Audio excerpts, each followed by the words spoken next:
Tuesday at 8:30 a.m., Ohio State's spring practice kicked off. And to me, to any Ohio State fan, and to really any college football fan in general, this is exciting because this means that the regular season, the games on Saturday, are inching every bit closer by the day, hour, minute, even second and millisecond. It all just gets closer. I get excited thinking about it. But today is going to be all about Ohio State, talking about their spring practice. I'm going to read some articles, discussing it. I also watched a few interviews, one with Jackson Smith and Jigba, who is the best wide receiver on the team, one of the best players on the team in general, and new defensive coordinator Jim Knowles, who is already very versed in his Ohio State history and language, which as a Michigan fan, I'm not going to praise or get into. But today is all about Ohio State. That's what we're going to be talking about today. And I'm going to discuss areas where I think they will be focusing on and should be focusing on. But first and foremost, we're going to read about spring practice, how it went, some takeaways, and such. If you're new to this channel and are a Buckeye fan or just a college football fan, leave a like, hit that subscribe button, click the notification bell, and comment your thoughts down below. Tell me Ohio State's total number of wins they will have down below. And also tell me if they are going to reach the college football playoff in your opinion. Tell me all those things that I just asked you. Tell me those down below, please, and thank you. And now let's get right into this. Observations from Ohio State's first spring practice of 2022. 11warriors.com. Thank you for writing this article. This is by Dan Hope and Griffin Strom. It was posted 2 days ago at 9:45 a.m. Spring practices are officially underway at Ohio State. The Buckeyes took the field before 8:30 a.m. Tuesday for their first practice of 2022, and media members who cover the team regularly were welcomed into the Woody Hayes Athletic Center to watch the first 3 periods of practice. While there wasn't enough time to learn too much about this year's edition of the team, it did give us a chance to see the Buckeyes' new coaches and freshmen for the first time and get a glimpse of which Buckeyes could be in line to play some significant roles this season, at least as spring begins. Early leaders at O-line and defensive back. During an offensive line drill in the first period of practice, the first team unit appeared to consist of the widely projected group of starters.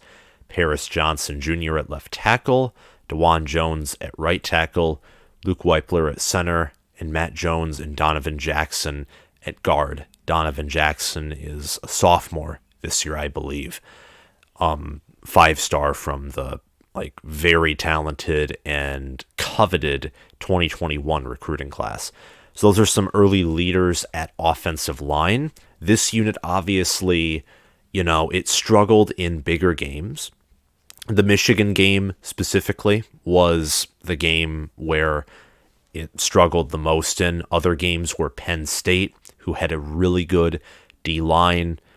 It's really the only 2 games I can think of. Nebraska as well. It struggled in games that had all-around solid defenses and especially good defensive coordinators. It struggled against those kind of teams, specifically when it came to running the football. Only in the Michigan game, from what I can remember, did Ohio State struggle in protecting C.J. Stroud from being sacked. It was mainly the run game. In a defensive back drill in the 3rd period of practice, we're now talking about defensive backs. The top 4 defensive backs in the drill order were Denzel Burke. No surprises there. He's probably, if we're being honest here, the best defensive player on the team to a certain degree. And Legend Kevos at cornerback, and Ronnie Hickman, another really good player, and Court Williams at safety. Though none of Josh Proctor, Cameron Brown, or Lathan Ransom were participating in drills. The second line of defensive backs in that drill consisted of Jordan Hancock and Jacalyn Johnson at cornerback, with Bryson Shaw and Tanner McAllister, a transfer from Oklahoma State, who was ranked as a 4-star according to 24/7 Sports on their transfer rankings. He was at safety. Well, the third line of defensive backs consisted of true freshman Kai Stokes and Ryan Turner at quarterback and Cameron Martinez and Marcus Hooker at safety. So those are some early leaders at the defensive back position. The secondary actually improved from 2020. Burke and Hickman specifically were good players, but Cameron Brown and others on the team were not nearly as good, and as a result, the secondary was still a big weakness on the defense. And as many Ohio State fans know, the defense was at times, obviously, from a Michigan fan standpoint, it was enjoyable to watch. But if I'm going to go, take off my fan glasses, it was truly frustrating to watch. Just watching as a college football fan, I couldn't believe my eyes because it's Ohio State. And Ohio State under, whether it's Urban Meyer, whether it's Jim Tressel, who was just known for defense, especially his 2002 national championship team, whatever. You expect them to play defense at a different level. It's the same thing with my own school in Michigan or with other blue blood schools, but especially in the Big Ten too. Teams like Michigan, Ohio State, even Michigan State with Mark D'Antonio. You expect good Big Ten teams to play a certain level of defense, and Ohio State was just, despite having a lot of talent, did not play very close to that at all.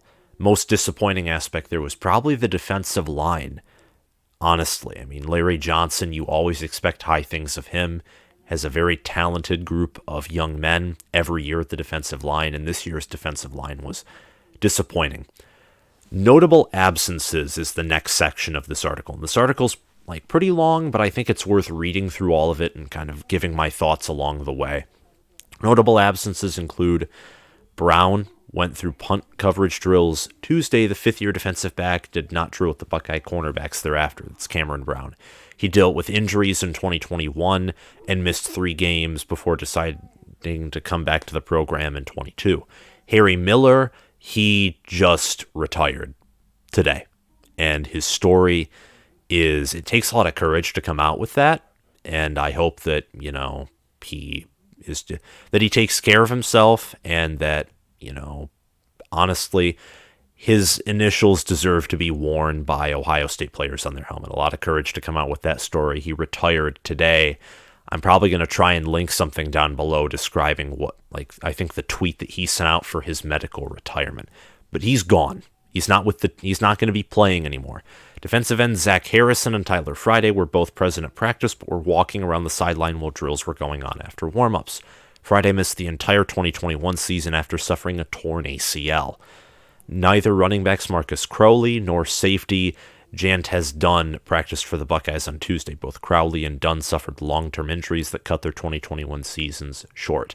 And then Ohio State told reporters after practice that Crowley, Dunn, Friday, Ransom, and Miller will all be unavailable to practice this spring due to injuries, along with linebacker Ryan Batched, defensive end Jacoby Kowan, offensive lineman Josh Fryer, and linebacker Cade Kashersky, and tight end Mitch Rossi. Players returning from injury.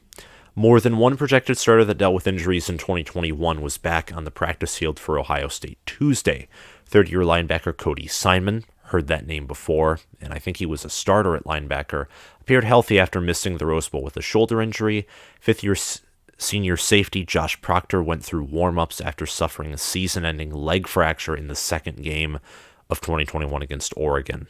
I remember hearing that and for some reason confused his injury with Sevyn Banks, but now reading that, it was Josh Proctor. Redshirt sophomore Mitchell Melton was back on the field after missing all of last season with an injury, and he practiced with the defensive ends instead of the linebackers. So that's just an update on guys who are returning. Sevyn Banks, who I mentioned earlier, and all of you know this, but he transferred out. New coaches and new drills. Jim Knowles, I'm just going to mention this before getting into this, is going to do really well, I think, at Ohio State. I don't know how it will immediately turn out because sometimes it takes, a year or two for things to get settled in. I look at Ohio State's defense as a whole. I don't think the linebackers, look good and are strong. I think there'll have to be a changing of the guard there for elite impact to be made. I think the defensive line as always has a lot of talent, but Larry Johnson as a coach is, getting a little old. He's probably going to retire in a few years. He can't be around forever. Secondary, if I was to look anywhere, looks to probably, specifically with the addition of Tanner McAllister, I would say, along with the hiring of Cincinnati's cornerbacks coach and secondary coach, I would say that, that looks to be the strongest area of this defense would be the secondary and the pass coverage I would be more confident in that personally than anything else. The least confident area that I think, the area that I'm the least confident in, from how I look at things, is linebackers. But luckily, you have the wizard, Jim Knowles, coaching linebackers. So I think in probably just a year, if he is as good as they say he is and as he looks, it should be fixed relatively quickly. With 4 new coaches on the staff this year, the start of Tuesday's practice featured some different drills from what we've seen in the first few periods of spring practice in previous years, and this is a good thing. It's adaptation. It shows signs of change, and Ohio State needs change from what they've seen in the past 2 years if they want to continue to, dominate the Big Ten. On the defensive side of the ball, there was an early emphasis on takeaways as the defensive backs went through a fumble forcing drill while linebackers and defensive linemen practiced scooping up fumbles. Also of note, secondary coaches Tim Walton and Perry Eleno each worked with the cornerbacks and safeties in separate periods, while Jim Knowles and Larry Johnson also switched groups for a period, with Knowles coaching the defensive linemen in the fumble recovery drill and Johnson coaching the linebackers in a pass rush drill. I actually, that's a good thing. That's a good thing because, Michigan with David Ojabo, just to draw a parallel there, David Ojabo was a linebacker, but he was very useful in the pass rush situation to where he basically became an edge rusher or defensive end. So maybe through that, Ohio State can find a guy that is really good in pass rush. It's good to be versatile, especially in a modern era of college football, which requires adaptability and, speed, many different things. The sport's changed a lot. So I look at this, and this is Ohio State fans should be happy with this. And there's some videos in this article as well. They're showing a lot of them. They're showing some videos on the offensive side of the ball. Ohio State spent some time practicing receiver running plays with Emeka Egbuka and other wideouts taking handoffs from the quarterbacks. And some final observations. Although he was listed on the spring roster as a tight end, Cade Stover practiced with the linebackers wearing number 16. Burke briefly wore Court Williams' number 2, and Williams briefly wore Court's number 29 before they switched. And Jackson Smith and Jigba took first-team reps at punt returner, while Martinez and Julian Fleming also took punt return reps. And there's some more takeaways, but I think that this is enough for just previewing spring practice and all. And I think that I've given you the general gist. You all have the general idea of what's going on. I'm also going to link 2 articles down below. One is about leadership. The other is just photos and talking about some of those photos. And I'll link those down below as well. But moving on from that, we're now going to talk about some priorities that I think Ohio State needs to have. And speaking of priorities, I'm going to briefly summarize the article from the Columbus Dispatch, talking about needing leadership and how leadership began to be built in January. And it was talking about how in the weight room and just outside of, the field in general, that Ryan Day and the staff had decided that there needs to be more leadership. And it even talked about how early last year, in February 2021, that offensive coordinator Kevin Wilson said he detected a potential issue with leadership. There were a lot of green guys, a lot of young guys. C.J. Stroud had never made a collegiate pass before this past season. And there were, you had some new running backs. Trey Sermon was off to the NFL, and Master Teague, it wasn't the guy at running back. You had some changes elsewhere as well. In Ohio State, specifically this year, it was probably most importantly the change at quarterback and the fact he didn't get a lot of on-field experience. But leadership was a problem last year. Same with momentum and all of that. And this article basically says that, they're trying to fix it this year. And I think that should be a priority.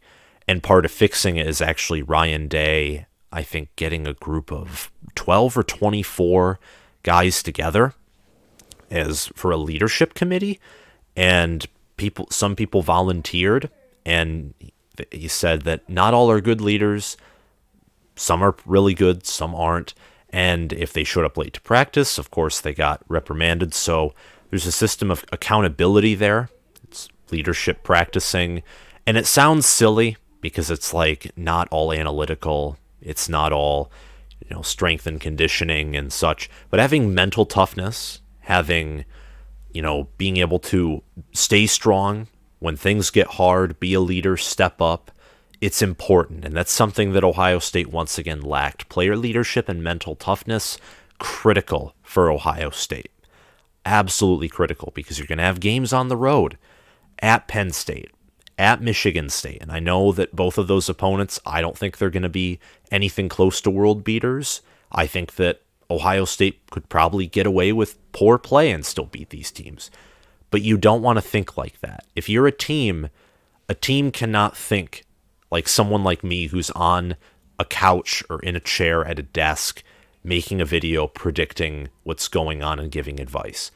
The players, the coaches, they always have to plan for any possibility. But specifically, they have to plan that it's always going to be a tough fight. They have to plan that the opponent is going to bring the best edition of themselves. They have to essentially plan for the worst and ask, what can our team do to, perform in its best capacity? And that involves mental toughness, player leadership, and eliminating green mistakes, which often can translate to wins even in tough road environments and against tough teams on the road, or even in tough games at home. Though Ohio State, even though the Oregon loss was recent, they aren't really used to losing at home at all. Very tough home environment they have, and they defend their home turf, and they play Michigan, which I think is going to be their toughest game of the year, and they're going to play Notre Dame as well, who looks to potentially be a tough opponent, and they have a talented team of their own, and they'll probably be ranked in the top 10. They host both of those teams at home. Those are going to be their most likely top 10 matchups, so they host those at home, which is good. Defensive tackling, Jim Knowles was asked about this, and he, explained about how that he believes defensive tackling is more about technique than throwing someone to the ground. And half of that is to make sure players are safe. The other half is to, because it is truly more about technique and more about smarts than it is all about brute strength and total talent. Because that's what happened last year. When you leave it up to brute strength and talent and don't have an intelligent guy, an intelligent teacher honing that talent, undisciplined, untaught talent is deadly because it fluctuates. It is, if I can use this word, it is bipolar.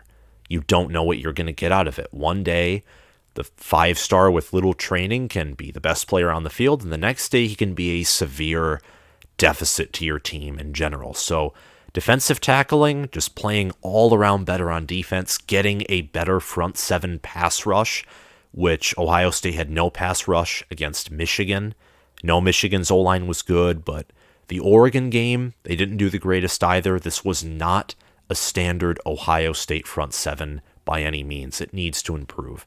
And I'm confident that it will improve from last year. I don't know if it's going to be a world-beating defense again. I don't think it'll be elite, but I think it will be good, great, because they finally made changes. They're looking for improvement, and maybe it will. I think it has total potential to be elite, but I just don't know yet.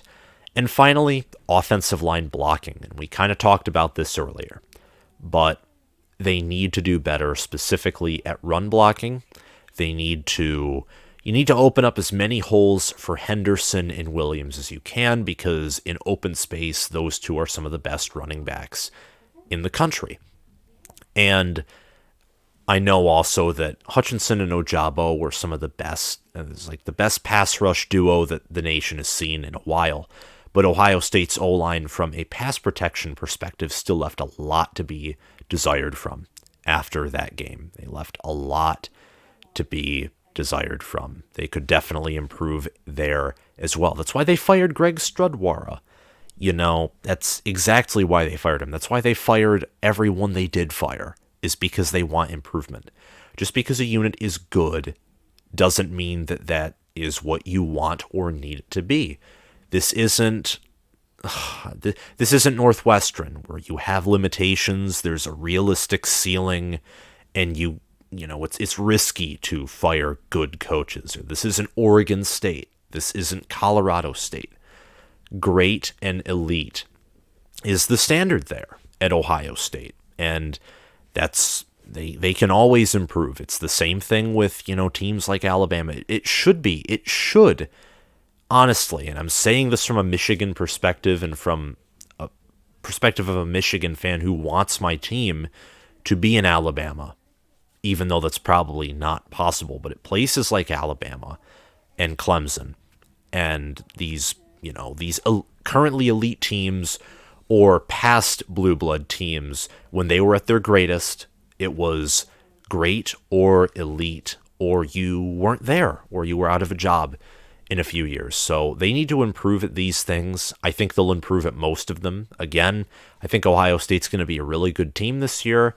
My takeaway from spring practice is that everything's starting, that there's a process going, that it's working in favor. It's going to be good, that the team is hungry, the coaches are hungry, and they all want to go out and win, like most other coaches do, but especially at a high level. And that's all I have to say for this video. And that's my analysis and report on Ohio State's spring practice, and just interpreting what I see, what I hear, and discussing it with you guys. So tell me what you think down below. I'd love to hear your thoughts on Ohio State spring practice. If you have any additional information, and I imagine that some of you Ohio State fans definitely do, just let me know down below. I know that for a lot of other Big Ten teams, spring practice is already started. No, Michigan started in late February. Their spring practice has been going pretty well. I hear that there's some more impact freshmen, that the impact freshmen from last year are doing pretty well, outside of McCarthy having a little injury.